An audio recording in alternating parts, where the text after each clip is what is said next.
Pegue sua Bíblia, livro de 1 Coríntios, capítulo 15, verso 58 apenas. Glória a Deus. Glória a Deus. Primeiro livro de Coríntios, capítulo 15, apenas o verso 58.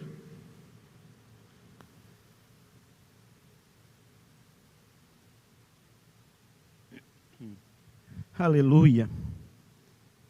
Eu passo a ler então, primeira carta do apóstolo Paulo à igreja de Corinto, capítulo 15, verso 58, que diz assim.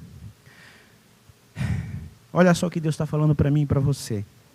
Portanto, amados irmãos, sede firmes e constantes, sempre abundantes na obra do Senhor, sabendo que o vosso trabalho não é vão no Senhor. Você pode se assentar. Pai, essa é a tua palavra. É uma palavra de revelação.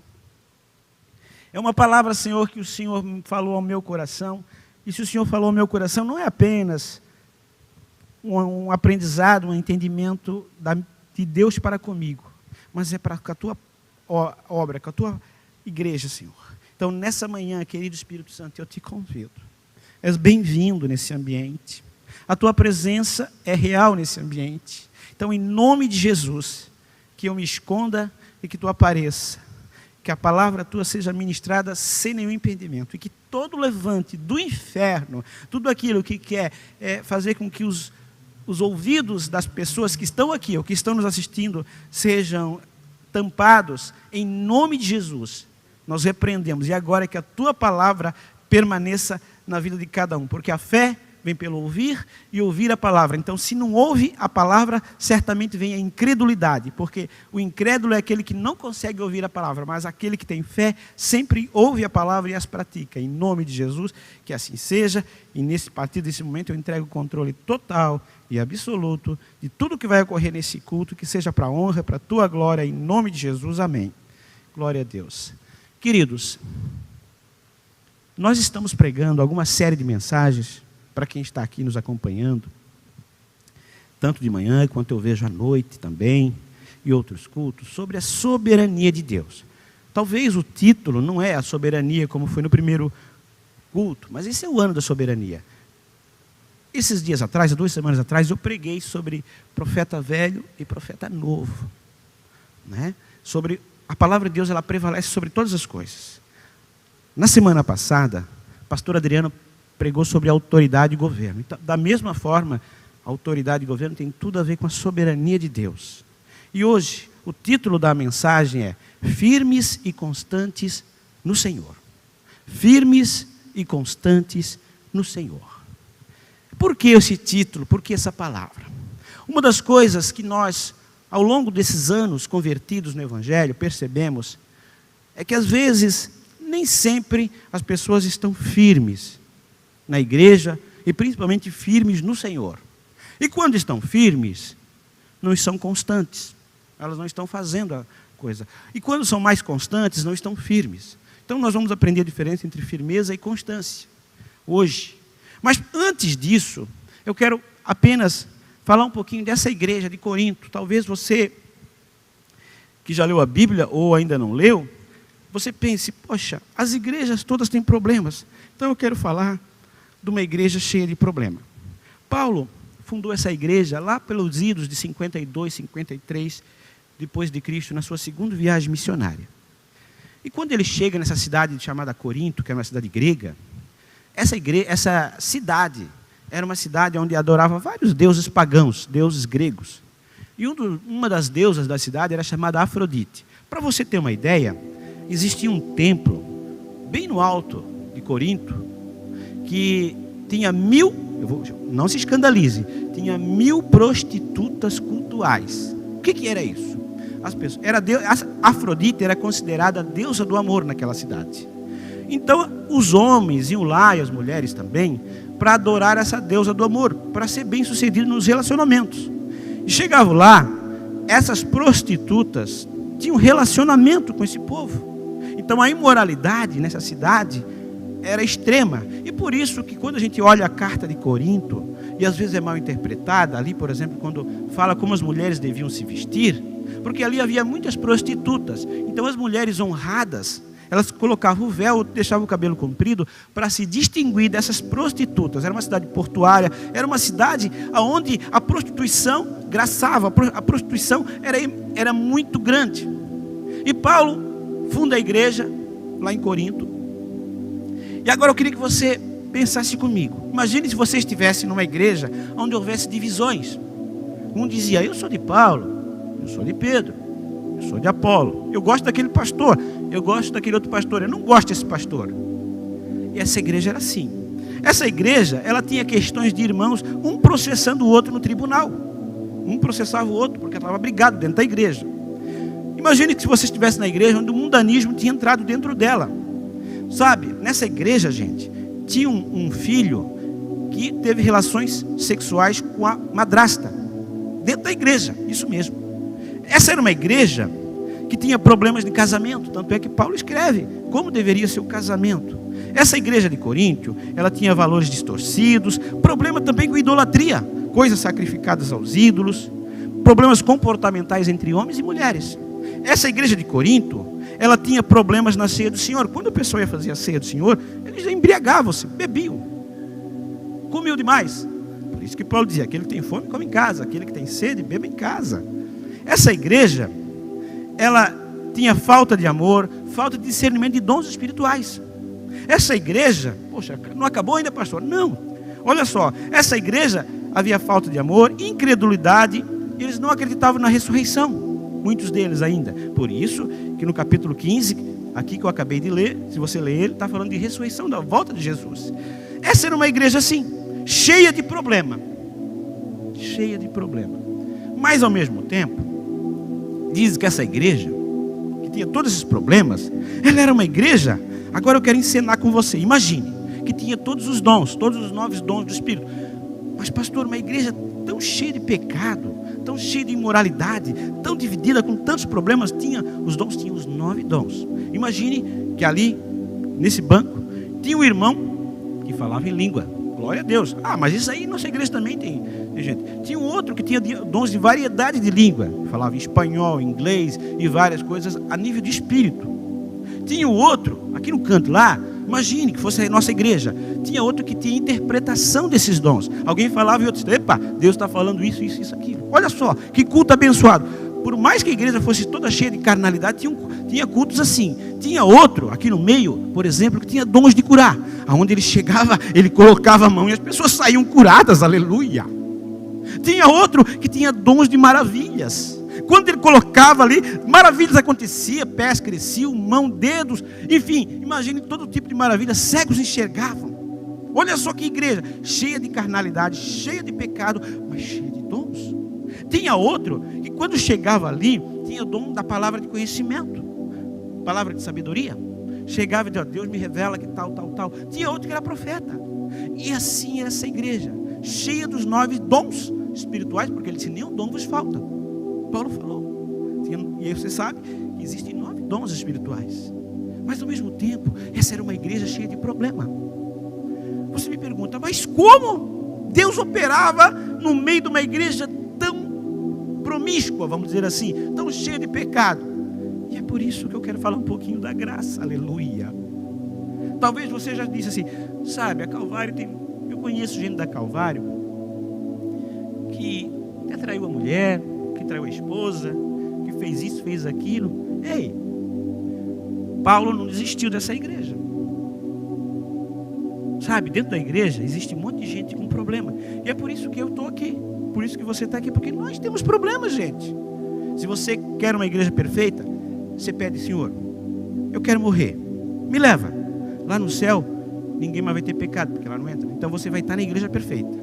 Mas enquanto você estiver nessa terra, as nossas igrejas vão ter problemas. Você vai olhar aqui, várias igrejas com problemas. Ah, mas isso é desculpa para nós ficar pecando? Não, de forma alguma. Eu só estou dizendo que dentro da igreja existem coisas boas e coisas que não são tão boas. Biblicamente, eu posso afirmar para vocês que quando Jesus volta, metade da igreja fica. Como assim? Porque 5 tinha 10 virgens. 5 virgens tinham azeite e 5 não. Virgem está falando de igreja, não é do mundo, está falando da igreja. Então, imagine que nós temos aqui na nossa igreja 2.000 membros, 2.500 membros. Metade sobe com Jesus e metade fica. Mas eu era membro da igreja, eu fui batizado, mas ficou. Então, eu quero falar um pouquinho como membrar numa igreja dessa. Como se manter firme e constante vendo tantas, vamos dizer, tanto pecado no meio da igreja. Bom, a primeira coisa é entender a graça. Porque é pela graça que nós chegamos e nos mantemos na igreja e em Cristo. A primeira coisa que eu entendo é que a graça é perdão. Eu quero falar só um pouquinho sobre a graça, porque nós poderíamos falar vários cultos. Mas muitas vezes nós só pensamos que a graça é salvação e perdão. E você vai entender que hoje não é só isso.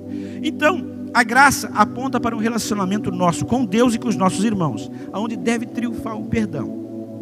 Bom, e o perdão, muita gente não tem o entendimento do que é o perdão.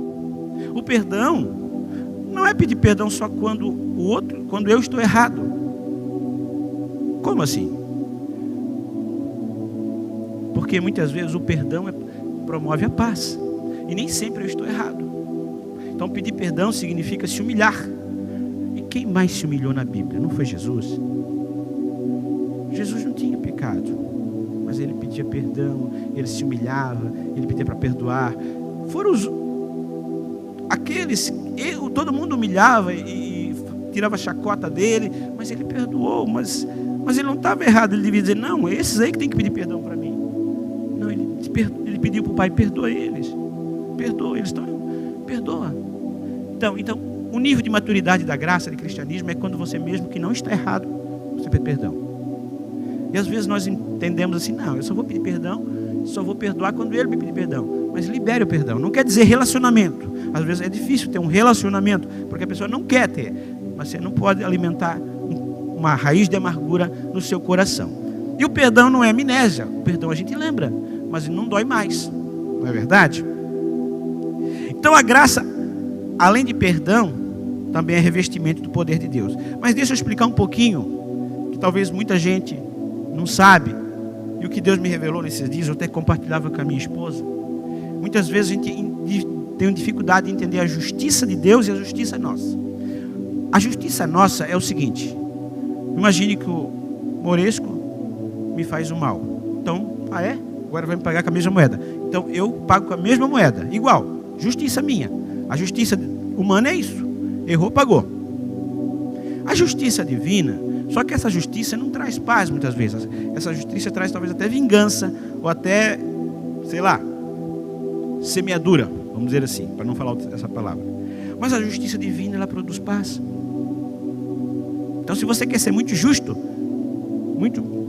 você não vai ter paz. Você pode perceber. Quando a pessoa é muito justo, ela nunca vai ter paz. A justiça divina perdoa. A justiça divina ama. A justiça divina corrige, sim, mas ela é amor.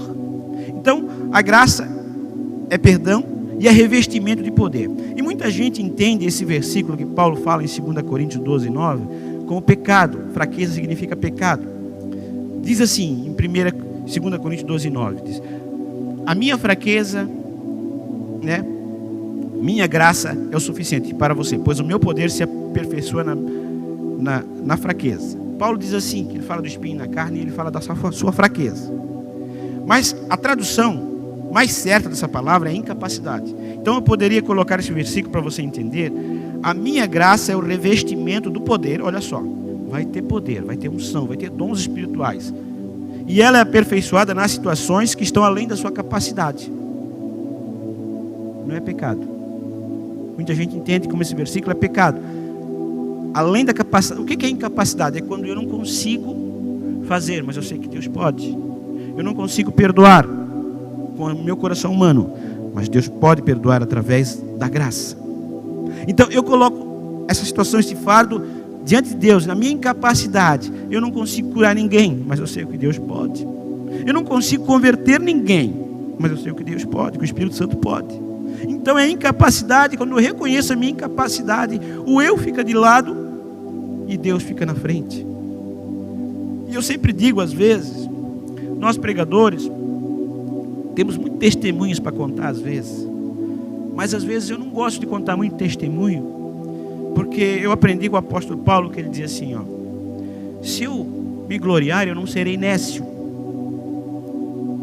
Porque ele diz: eu conheço um homem que há 14 anos, se Cristo, do corpo ou fora do corpo, foi até o terceiro céu.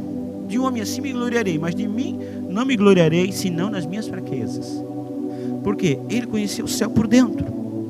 Ele ouviu lá do próprio Deus palavras inefáveis que ao homem não é lícito falar. Ele tinha muita coisa do céu para contar para o pessoal, mas ele demorou 14 anos para contar esse testemunho.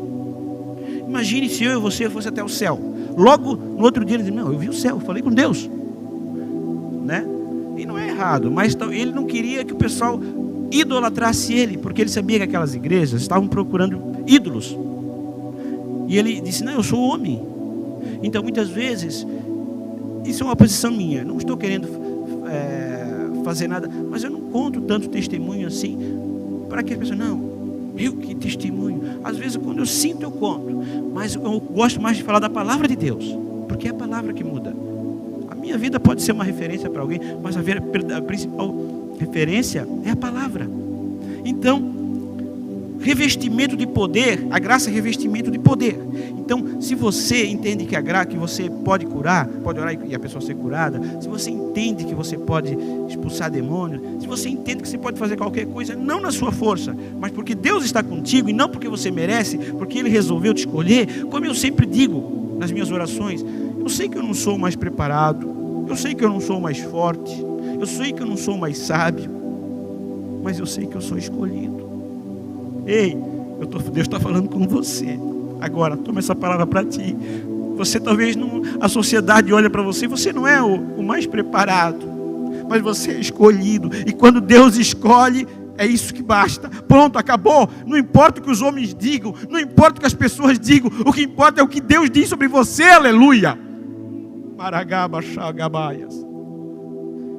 Talvez eu não seja o homem que mais ora na igreja. Já fui, já orei muito.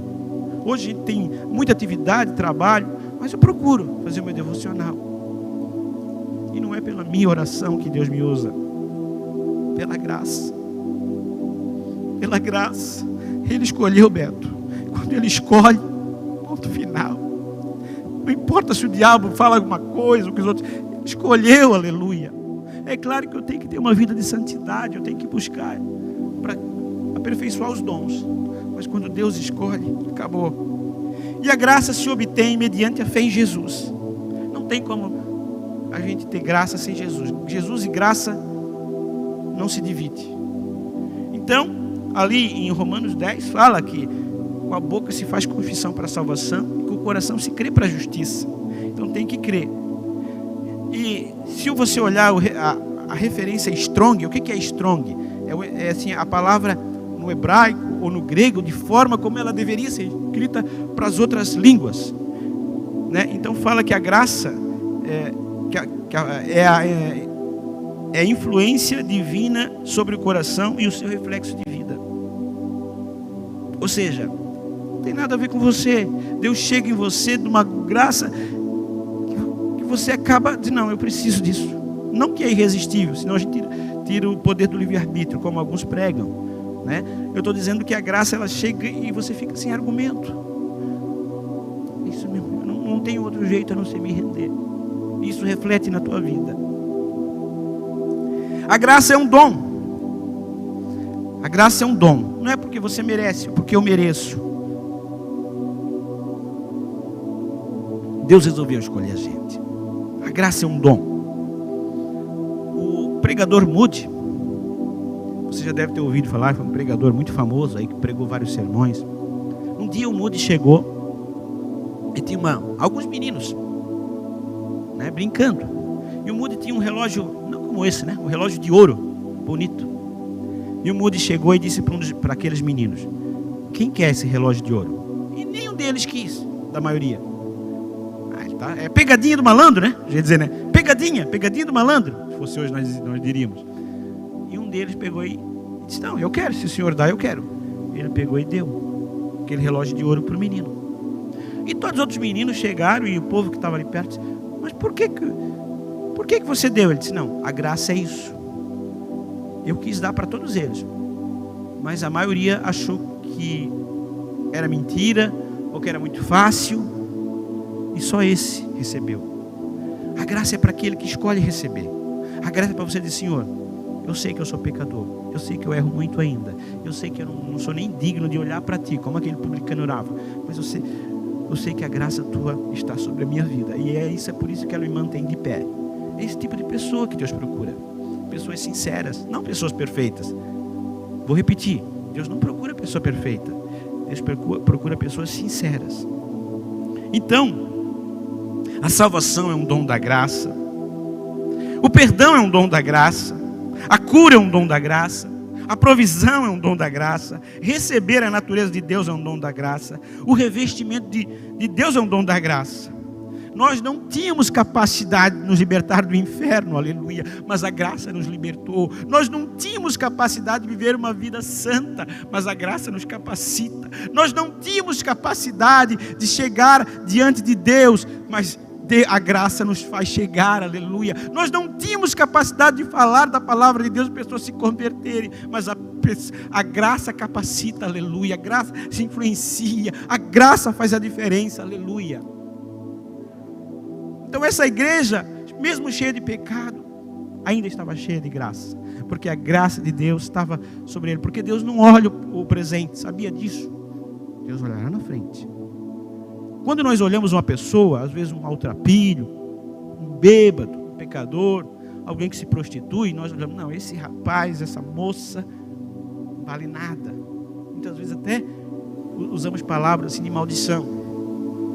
Deus não olha, sabe que lá na frente vai ser, aleluia, alguém poderoso na mão de Deus, aleluia, porque Deus não olha agora, Ele sabe que lá na frente, aleluia, essa pessoa ainda vai pregar a palavra, essa pessoa vai dar testemunho, essa pessoa vai ser tão usada nas mãos de Deus, de tal maneira que o mundo vai dizer: nossa, o que aconteceu, como ela mudou de vida? Foi a graça, aleluia, foi a graça, aleluia. Então, a primeira coisa que nós temos que entender é que a igreja precisa da graça de Deus. E só precisa da graça de Deus porque nós temos pecado. Porque se nós não tivéssemos pecado, para que graça? Tá bom já. Para que Cristo morrer? Não tem pecado, tem igreja perfeita, todo mundo bonzinho, só falta ter asinha. Então, igreja, nós temos defeito. Nós vamos errar ainda muito com vocês. E eu falo, não só por mim, mas os líderes. Nós vamos errar. Mas a graça vai capacitar a você dizer: não, eu sei que o pastor errou, mas Deus não errou. Aleluia. A segunda coisa importante para a gente entender como permanecer numa igreja que às vezes tem pecado, que às vezes não é como eu queria, é o amor de Deus. O amor de Deus é plenitude.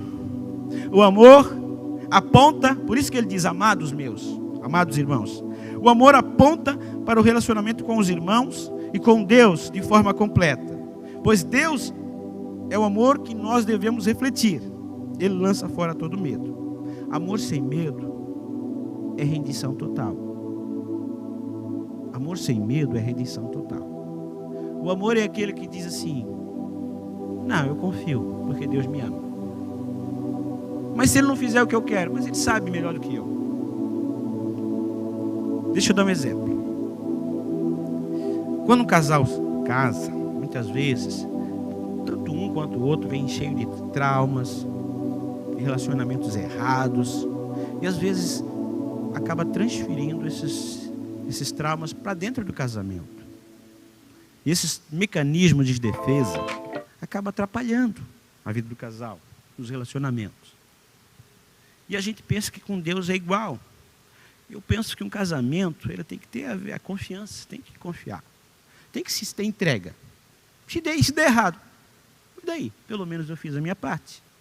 Eu vivi intensamente enquanto eu estava no casamento. Eu me entreguei. Fui feliz pelo menos naquele tempo.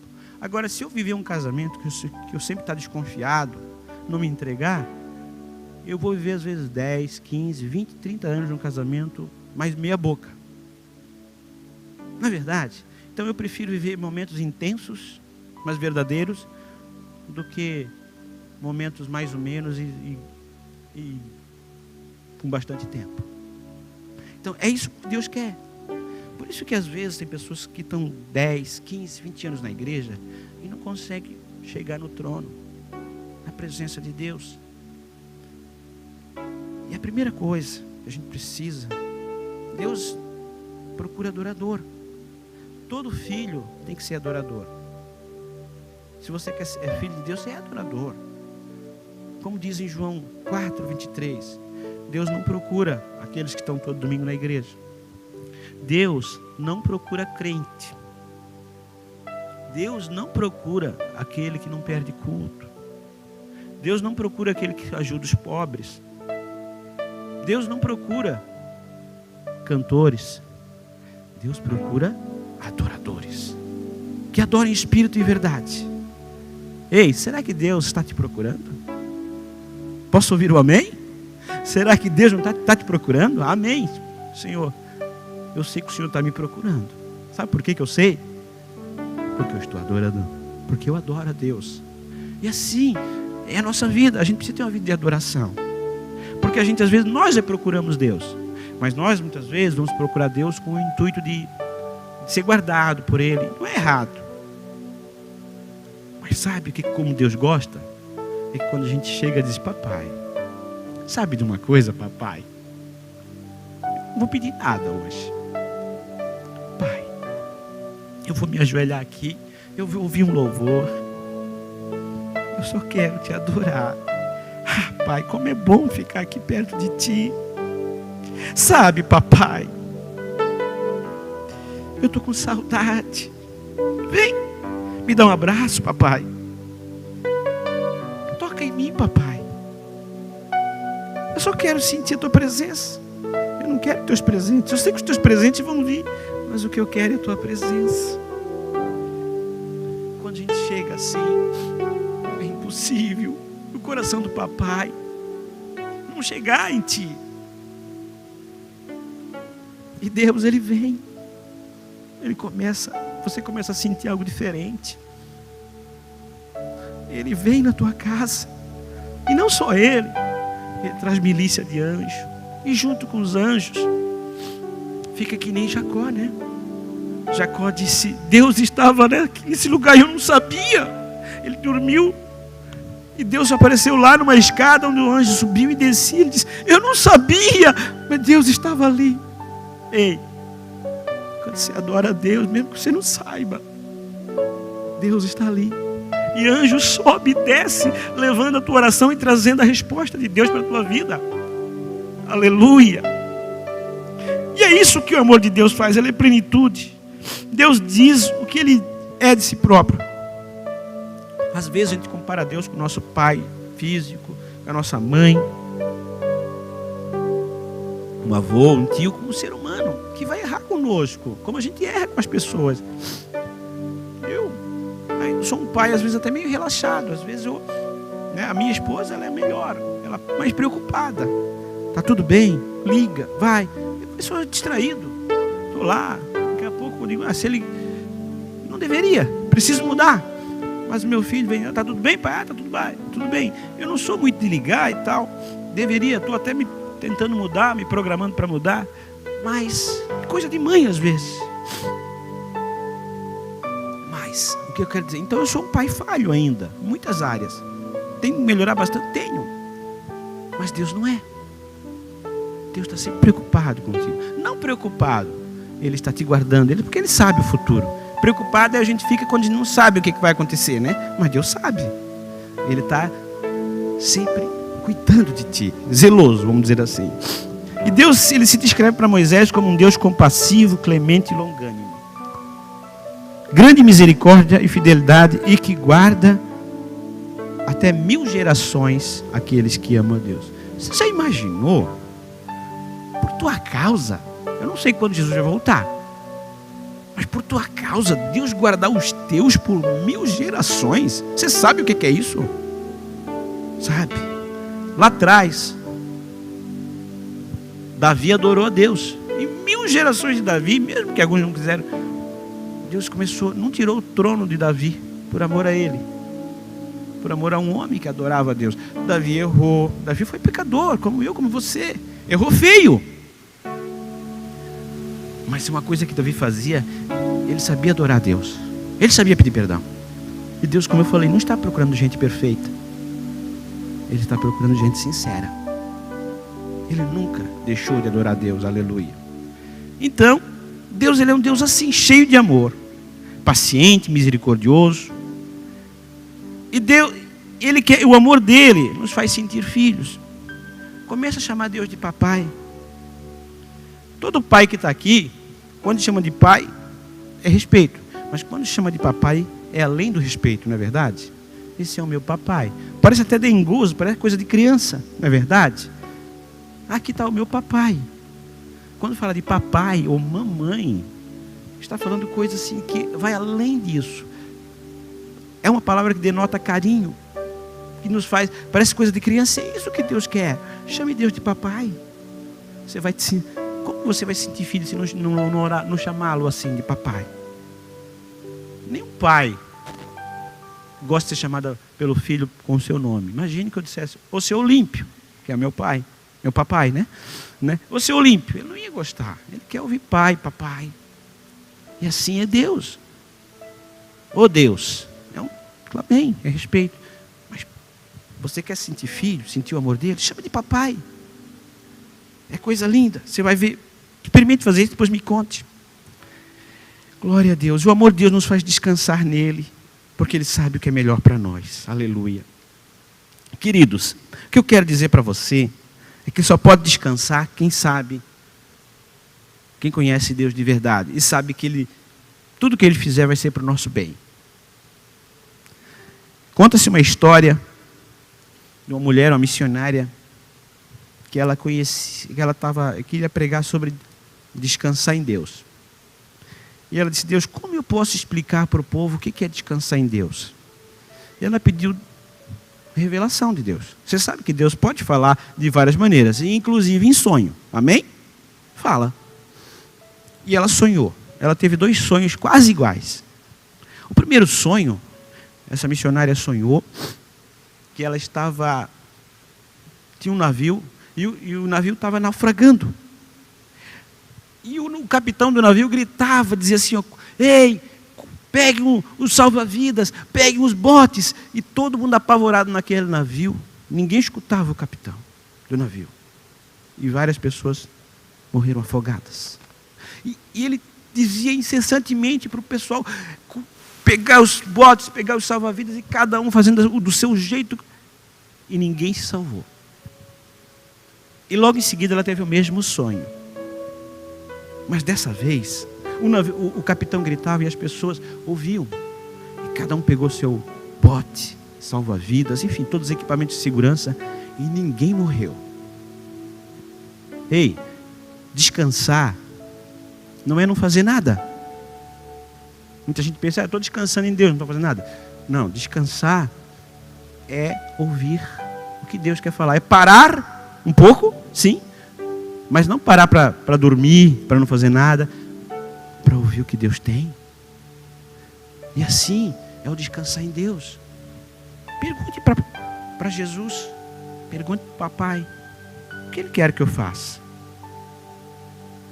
O que você faria no meu lugar? Se você fizesse a minha tarefa, estivesse trabalhando no meu lugar, se você tivesse essa decisão para fazer, como você decidiria? E assim, a gente tira as nossas razões e coloca a vontade de Deus na nossa vida. Então, é isso, descansar em Deus. E para terminar, não quero me alongar muito, às vezes o amor de Deus parece ser bom demais para ser verdade. Sabe por que a maioria dos cristãos nunca usufrui do amor de Deus? Porque a gente está como aquela cidade de Corinto, com aquela cultura de que não é tão fácil assim. É bom demais para ser verdade. Eles tinham uma cultura de que era só mudar de igreja, mas os pecados poderiam continuar. Então, às vezes, a gente só muda de igreja, mas a nossa mente está condicionada àquela outra igreja que a gente estava. E daí não aprende o que é graça. E é por isso que nós, pregadores, precisamos falar sobre graça, sobre amor. Porque se nós entendermos o que é graça e o que é amor, isso vai nos constranger. E a gente vai entender que não tem nada a ver com o que eu faço. E daí, a maioria não consegue ter um relacionamento profundo com Deus, só superficial. Ei, Deus ama você. A maior mensagem do mundo ainda continua sendo a mesma, porque Deus amou, não a igreja. Poderia dizer a igreja, né? Ele ama a igreja, claro que ama. Deus amou o mundo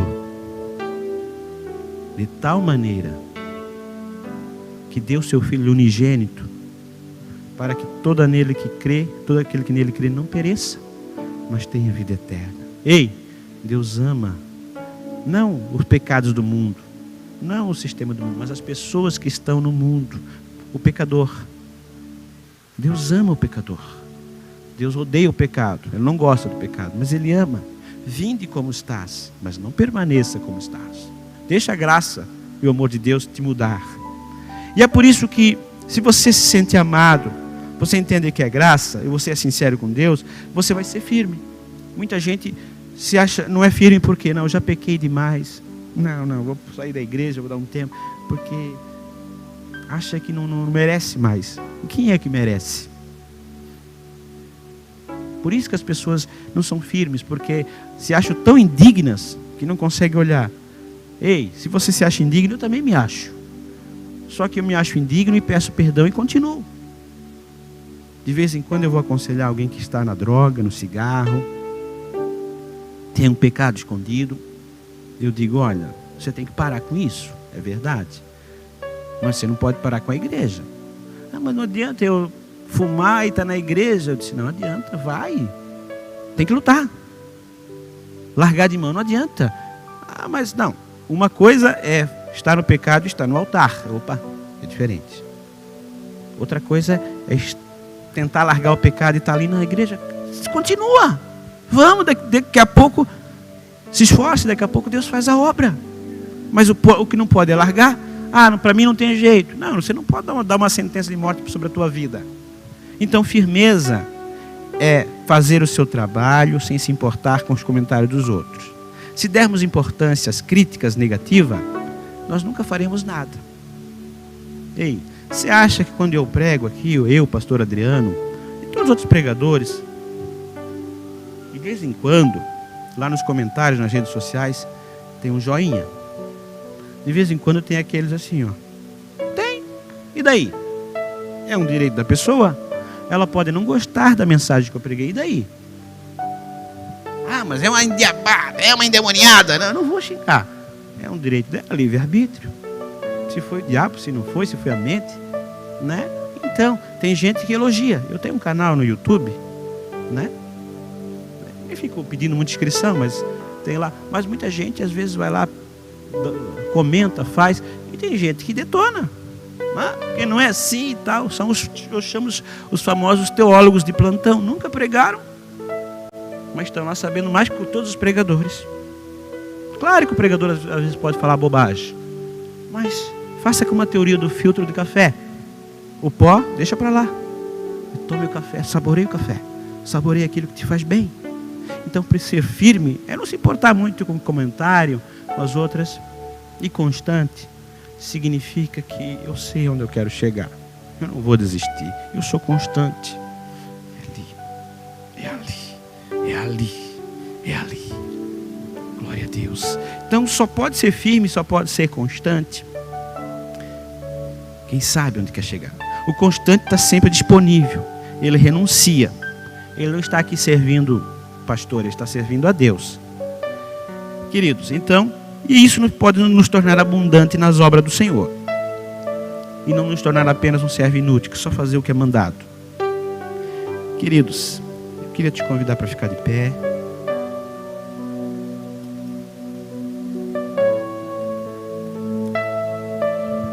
Glória a Deus. Aleluia. Sabe, eu não sei como está a tua vida, como eu falei no começo. Mas hoje eu quero estar sendo dirigido pelo Espírito Santo. Eu estou falando de graça. Geralmente, faz tempo que eu não faço mais isso. Mas eu queria ver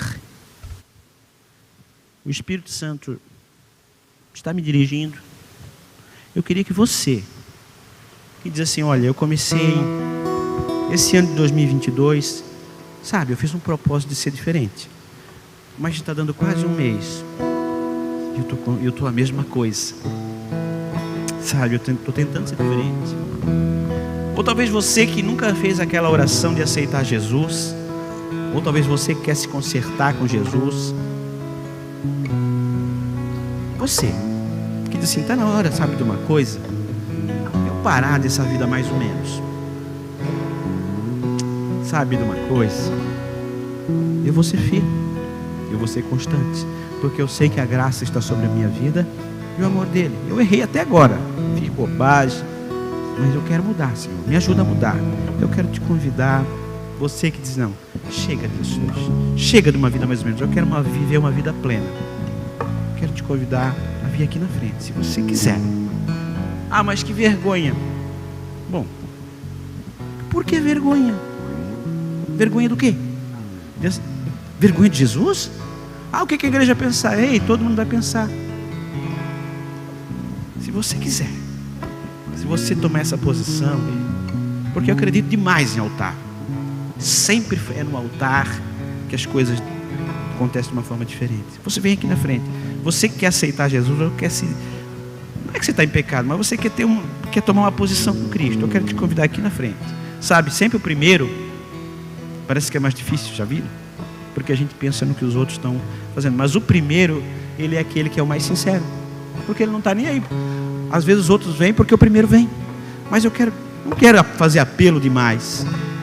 Porque Jesus Cristo não é uma oferta de R$1,99 para ficar leiloando. Jesus Cristo é a tua vida. Mas eu sei, eu estou falando só isso, porque eu sei que o Espírito Santo é que me dirigiu para isso. Senão eu não faria. Poderia dizer, fica no banco, está tudo certo, você vai receber do mesmo jeito. Mas eu sei, o Espírito Santo está me dizendo, está me queimando aqui dentro para dizer que a igreja, ela precisa se consertar contigo. Aleluia. Eu sei que tem mais gente, mas eu não quero te apelar. Mas o Espírito Santo tem mais gente, porque o Deus que te conhece está dizendo, você está dizendo assim, será que eu vou? Você está lutando aí no banco. Mas tudo bem, você e Deus. Mas eu sei que Deus está te chamando. E Deus só chama aquele que ele tem um propósito. Deus não chama aquele que não tem propósito. Sabia disso? Para que Deus chamar aquele que não tem propósito? Se ele está te chamando, é porque ele quer mudar a tua vida. Aleluia. Espírito Santo. Aleluia. Eu queria que os obreiros não tocassem por uma questão de protocolo, mas ficassem aqui intercedendo aqui, obreiros, pastores, vocês aqui na frente. Eu vou orar enquanto isso. Eu quero pedir, hoje eu vou pedir algo diferente, uma graça diferente sobre a vida deles. Pai, eu não conheço a vida deles. Eles não contaram para mim. Eu nem sabia que essas pessoas iriam estar aqui, que viriam no altar. Eu não sabia. Eu fui dirigido por ti agora para fazer esse apelo. Geralmente eu não faço, Espírito Santo. Mas quando tu dirige é porque tu sabe muito bem o que tu vais fazer, Pai.